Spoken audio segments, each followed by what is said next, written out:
Hi అండి, అందరూ ఎలా ఉన్నారు?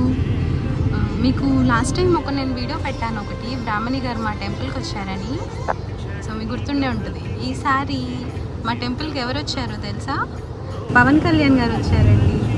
మన వెంకటేశ్వర స్వామి టెంపుల్ లడ్డూ పైన కన్సర్న్స్ రేజ్ అయ్యాయి కదా, అంటే కల్తీ చేశారని. సో దాని గురించి ఆయన దీక్ష చేపట్టడానికని ఈ దశావతారం గుడికి వచ్చారనమాట. చూడండి, అసలు ఆయన ఫ్యాన్స్ గురించి విన్నాము. అంటే పవన్ కళ్యాణ్ ఫ్యాన్స్ అంటే ఓ రేంజ్ తెలిసిందే. సో ఇప్పుడు నేను ఫస్ట్ టైం చూస్తున్నాను టెంపుల్లో. అసలు ఆయన ఎంటర్ అవుతున్నారంటేనే మొత్తం చాలా అరుపులు, అసలు చాలా ఎనర్జెటిక్గా ఉంది టెంపుల్ అంతా.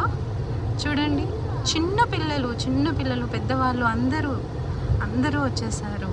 చాలా హ్యాపీ అనిపించింది. మీరు చూడండి. బాయ్.